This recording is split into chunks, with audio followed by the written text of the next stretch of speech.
Even NASA astronauts are sometimes scared to go out into space, and we're going to detail some reasons, especially when it comes to deep space.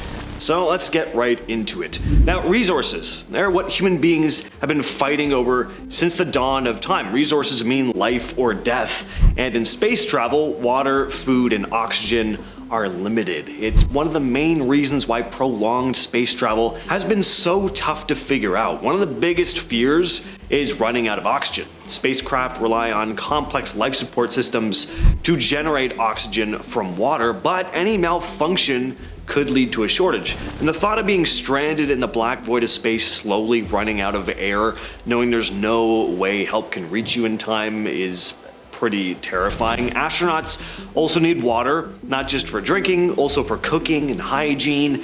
In space, water has to be carefully recycled from every possible source, including urine and sweat. Yes, sending water up into space is expensive, as is, so astronauts on the ISS are already working with a short supply. So imagine being out deep into space. The fear here is that any failure in the recycling system could deplete the water supply, and then of course we have food. Gotta make sure there's enough food to last the entire journey. Space food is specifically prepared to stay edible for long periods, but if supplies were to somehow run out or become contaminated, they'd be screwed. And again, this is more manageable on the ISS, so close to Earth, but if a manned crew was deep out into space, a resupply would of course take a much longer time to reach them. There have even been situations on the International Space Station where there have been delays that have happened with supplies of food and water. Rockets have been sent up from Earth, but stuff's gone wrong and supplies have been delayed getting there. It can be a real issue. All right, in shows like Star Trek, it always seems like space is just this empty void you could just fly through no problem until you come in contact with another ship or a planet, but things wouldn't be quite as smooth sailing in real life. Space is full of debris. You have micrometeoroids, for example, which are tiny particles of rock or metal that travel through space at extremely high speeds, and even though they're small, they can cause serious damage if they collide with a spacecraft or spacesuit. Imagine traveling millions of miles from Earth, knowing that at any moment a tiny invisible particle could just puncture the hull of your ship. Even closer to Earth, we have leftover pieces of old satellites and discarded rocket parts and stuff. Most of it is still orbiting around Earth, and there have been situations where stuff has crashed into the International Space Station. Unlike larger objects that can be tracked and avoided, smaller threats are harder to detect and can hit without warning. And forget the ship, what if a spacesuit is punctured during a spacewalk? NASA does use shielding to help protect against debris, but it's impossible to eliminate the risk altogether. One of the biggest dangers to human health is extreme temperatures, and space can be extremely cold or intensely hot, with no atmosphere to moderate the temperature. Objects in space can experience temperatures from hundreds of degrees below zero to hundreds of degrees above, depending on their exposure to the sun. In deep space, when an object is in direct sunlight, it can get incredibly hot, but in the shadow of a planet or when the sun is blocked, temperatures can plummet. And this drastic difference in temperature can happen really quickly, which can be a big problem for both astronauts and their equipment. For astronauts, it's spacewalks where this can be the most dangerous. Spacesuits are designed to protect against fluctuations in temperature, but any malfunction or damage to the suit and you could suffer from hyperthermia or hypothermia. And for the spacecraft, well, temperature changes cause things to expand and contract. So if we did happen to be on a massive journey deep into space, who knows what the constant expansion and contraction would do to the ship over time. Another concern is gravitational anomalies, regions of space with unexpected gravitational forces that could trap a spacecraft in a dangerous zone. Space is unpredictable. The idea of encountering regions where the gravitational pull is stronger or weaker than anticipated is a real concern. This could cause the ship to veer off course, or worse, it could get caught in a gravitational trap, almost like a whirlpool, like just stuck in orbit, leaving everyone stranded, floating in orbit until all the food and water runs out.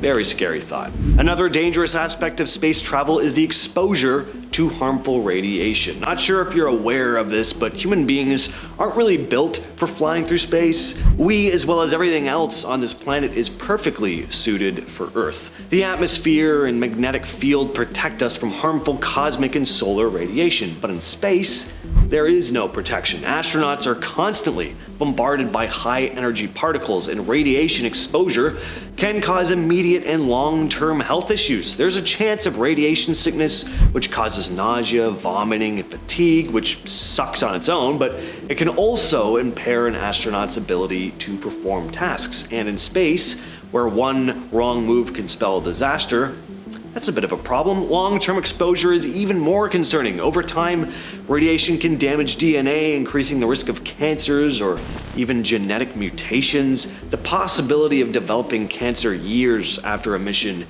is a risk astronauts decide to take on. It's not just an astronaut's health radiation can affect, though, but their equipment as well. Radiation can interfere with the electronics on a spacecraft, causing malfunctions. This would be especially dangerous in deep space, where help would be far away and repairs would have to be made with whatever resources the crew would have on hand. Malfunction in navigation, communication, or, heaven forbid, life support systems would be catastrophic. Now, NASA spacecrafts are designed with shielding to protect against radiation and limit the time astronauts spend in space to reduce exposure, but no matter how much we prepare, the dangers of radiation in deep space are always a threat because things won't always go as planned. And solar flares could make things even worse. Sudden bursts of radiation from the sun can be difficult to predict. Sleep is just as essential to us as food and water, and sleep can be a bit of a problem in space. We've evolved here on Earth with a day and night cycle. It's built into our bodies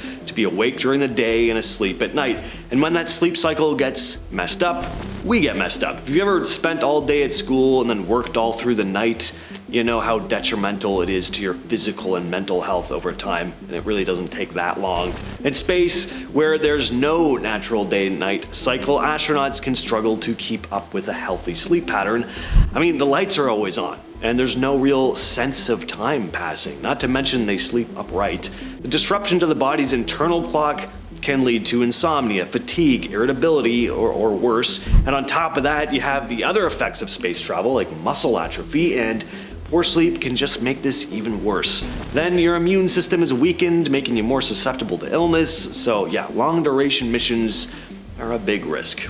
An obvious danger of exploring the far reaches of space is, of course, encountering other life forms. It would be cool, or at least it could be. It could also be an absolute worst case scenario. With billions of galaxies and potentially trillions of planets, the possibility of encountering extraterrestrial life, whether intelligent or not, is a fun idea. But what could these life forms be like? How might they interact with us? We often picture highly advanced and intelligent aliens bent on world domination, like in War of the Worlds, but the motivations of a potential extraterrestrial species are completely unknown. Even unintelligent life forms could be dangerous. Maybe they'd be hostile in a wild animal kind of way. And even if they weren't, another concern is the potential for biological contamination, beings that carry viruses or illnesses that we have no way of dealing with.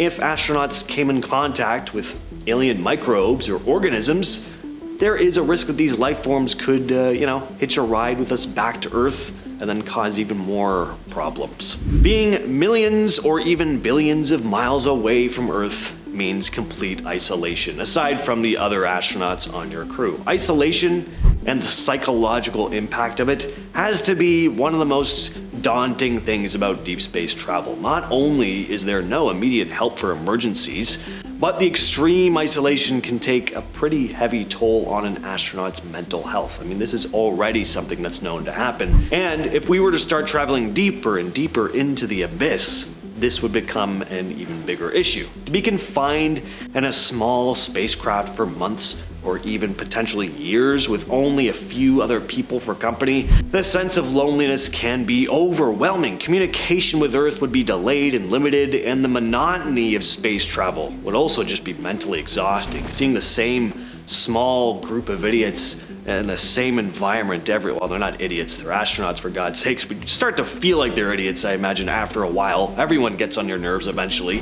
And, no option to step outside for a breath of fresh air, or just to change the scenery. It's just black, and then stars, and then gotta be incredibly claustrophobic. Now, astronauts know what they're getting into, and they train for this, of course, but can any amount of training really prepare you for potentially spending years out there? The fear of the unknown is one of humanity's greatest fears, and we know basically nothing about what is truly out there in the far reaches of space. Look at how many ships have met tragic ends exploring the ocean. The dangerous storms, the wildlife, the treacherous currents. Who the hell knows what horrors are out in space? We can predict some of the dangers we could face in space, like on this list, but there is still stuff that's unexplained. The bursts of energy, anomalies in space-time, unidentified objects of some kind. Stuff we just can't fully explain or even comprehend. Stuff we can never prepare for before